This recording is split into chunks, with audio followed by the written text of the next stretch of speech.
Hello students and all those physics enthusiasts out there. As we know, physics is a subject of learning through observation, and we keep learning through a lot of observations day in and day out around us. Today Real Academy has come up with a basic setup to explain you two major concepts of Fleming's left hand rule as well as Fleming's right hand rule. So before I start this, I'll introduce myself. My name is Sachin Dubey. I basically teach physics at Real Academy, and to all my students out there who are eager to learn Fleming's left hand rule, we are here with a basic setup which will help you understand things. So I'll first of all try to introduce you to all the elements on in here. This is the power supply. यहाँ से basically जो voltage required है, power supply required है, वो मिलेगा हमको.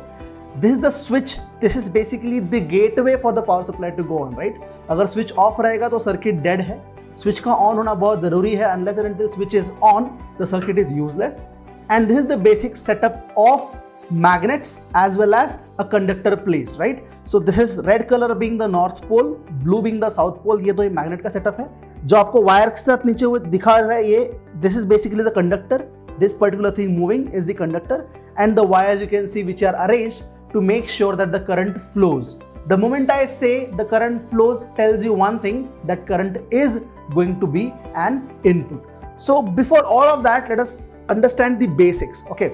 So Fleming's left hand rule हो या Fleming's right hand rule हो, ये दोनों ही चीजें तीन बेसिक इंपॉर्टेंट फंडामेंटल्स को कनेक्ट करती हैं. एक है मैग्नेटिक फील्ड, दूसरा है करंट और तीसरा है motion of conductor. I repeat, three important factors that Fleming's left hand right hand rule actually talk about are magnetic field, current and motion of conductor.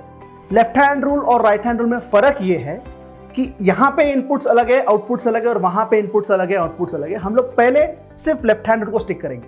So in Fleming's left hand rule, magnetic field is input, current is input and motion of conductor is output. I repeat, magnetic field is input, current is input and motion of conductor is output. Now why am I saying that? Because while observing this experiment, आपका ध्यान कहाँ होना चाहिए? आपका ध्यान इस conductor पे होना चाहिए. This should move at the end of the entire experiment. This should move and this should move in the right direction, right?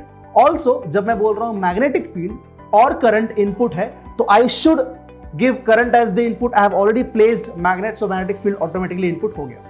Right hand rule में फर्क क्या है? तो वहां पे मैग्नेटिक फील्ड और मोशन ऑफ कंडक्टर इनपुट होता है और करंट जो है वो आउटपुट होता है. I repeat, right hand rule में मैग्नेटिक फील्ड और मोशन ऑफ कंडक्टर इनपुट होता है और करंट जो है वो आउटपुट होता है. ये हो गया दोनों के डिफरेंसेस. सिमिलैरिटी दोनों में क्या है? तो सिमिलैरिटी ये है finger notations. In both the examples finger notations are same. Your thumb basically talks of motion of conductor, index finger talks of direction of magnetic field and middle finger is basically current. तो since हम लोग left hand rule की बात कर रहे हैं, हम लोग इस अलाइनमेंट की बात कर रहे हैं. अगर हमारा मैग्नेटिक फील्ड इस तरफ है और हमारा मोशन ऑफ कंडक्टर इस तरफ है, तो करंट इस तरफ होगा. लेकिन यहां पे आउटपुट क्या है? Motion of conductor, right? So हमको मोशन ऑफ कंडक्टर का डायरेक्शन चेक करना है with respect to magnetic field का डायरेक्शन एंड करंट का direction. So in this setup you see this is north pole, south pole. तो north पोल ऊपर है, south pole नीचे है, मतलब फील्ड मेरा नीचे है, मैग्नेटिक फील्ड नीचे की तरफ. तो मैंने ये फिंगर को नीचे कर दिया. नॉर्थ पोल ऊपर है, साउथ पोल नीचे, तो इस तरह ही हो गया. Now my current basically is going to be in this direction. Current इस डायरेक्शन में वाला है. This is my positive, this is my negative. तो करंट का डायरेक्शन ये होने वाला है. So see, this is my current direction. अगर ये फील्ड डायरेक्शन है, करंट डायरेक्शन है, थंब कहाँ ओपन हो रहा है? थंब यहाँ ओपन हो रहा है. तो कंडक्टर जो है वो बाहर की तरफ मूव होना चाहिए. कंडक्टर कहाँ मूव होना चाहिए? बाहर की तरफ मूव होना चाहिए. अब आप जब इन फिंगर्स की बात करते हो तो आपको एक बात बहुत इंपॉर्टेंट तरीके से ध्यान रखना है कि ये तीनों फिंगर्स आपके इस तरह स्ट्रेच आउट होने चाहिए. ये तीनों फिंगर्स आपके इस तरह स्ट्रेच आउट होने चाहिए कि you choose any two and the angle between them should be 90 degree. So they are basically supposed to be mutually perpendicular. All three fingers are stretched out so that they are mutually perpendicular. Let's check. Is this 90 degree? Yes, it is. Is this 90 degree? Yes, it is. And finally, is this 90 degree? Yes, it is. So all three fingers are mutually perpendicular. तो इस setup के हिसाब से field मेरा नीचे चला गया, right? Current मेरा यहां है, तो कंडक्टर इस तरफ मूव होने वाला है. So once I put the circuit on, what are they going to expect? You're going to expect कि कंडक्टर बाहर की तरह मूव हो, right? So I'm going to put this switch on now. Switch मेरा on है लेकिन there is no movement in the conductor. Why? Of course the switch the power supply is on but the switch is not on. Power supply मैं दे चुका हूं, switch मैंने अभी तक कनेक्ट नहीं किया है, इसलिए मेरा सर्किट डेड है. The moment I put the switch on, you must expect a deflection here in the outside direction. So are we all ready? 3, 2, 1, go. You see?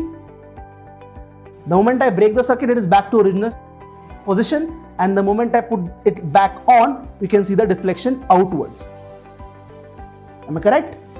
So that was an experiment basically telling you that Fleming's left hand rule holds true.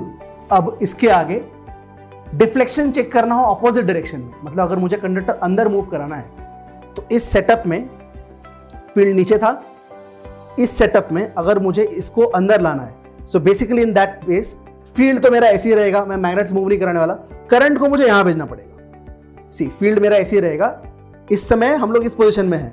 अगर मैंने field को ऐसे ही रखा और current यहां है ना, उसको अगर यहां भेजा इस तरह से, तो कंडक्टर अंदर मूव होगा. कंडक्टर कहां मूव होगा? अंदर मूव होगा. मतलब this will deflect inside, this will deflect in the inside direction. That is what I am expecting when I switch the current direction opposite. Let us go for it.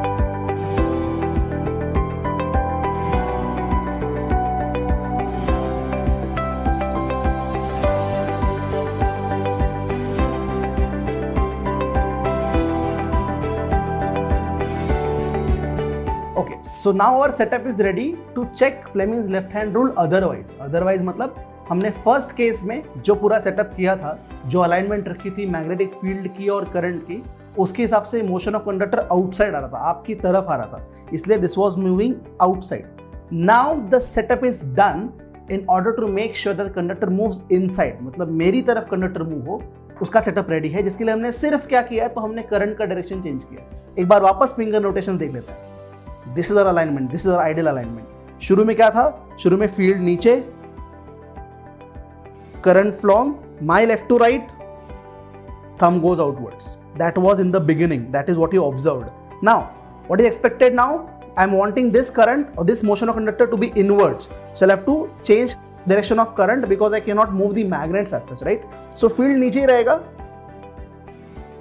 Current मैंने इस तरफ भेज दिया. Motion of conductor is towards me. See? Field नीचे, current इस तरफ from right to left, and motion of conductor is towards me. So basically, now in this setup, you are expecting this conductor to move inwards. आप इसमें इस तरह का deflection, अंदर की तरफ का डिफ्लेक्शन एक्सपेक्ट कर रहे हो. Let us see if it works. Our power supply is on. यहां से ऑलरेडी वोल्टेज आ रहा है, लेकिन सिंस स्विच ऑफ है, there is no deflection. The moment I connect this, moment I put the switch on, you're supposed to see a deflection inwards, और जैसे मैं उसको छोड़ दूं, वापस वो back to original equilibrium state जा सकता है. So let us check. 3, 2, 1. You can see the reflection. See, off, on, off, on. So that way we have checked that Fleming's left-hand rule works and works in the right sense.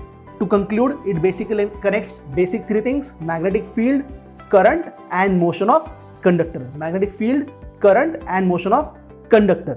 Fleming's left-hand rule कहाँ काम आता है? Fleming's left-hand rule कहाँ काम आता है? इसकी बात करें तो इलेक्ट्रिक मोटर में काम आता है.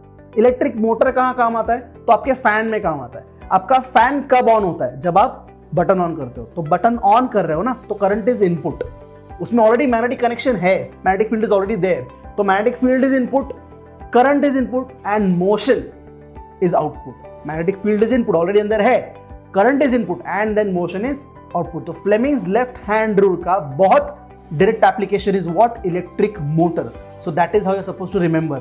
Fleming's left hand rule, electric motor, and motion of conductor is output, current and field is input. इसी का उल्टा होता है Fleming's right hand rule में. Right hand rule का direct application क्या है? Generator. वहां पे output क्या होगा? वहां पे output current होगा. So I hope you have understood Fleming's left hand rule quite in detail, and I want you all to go ahead and try it on your own. All the best.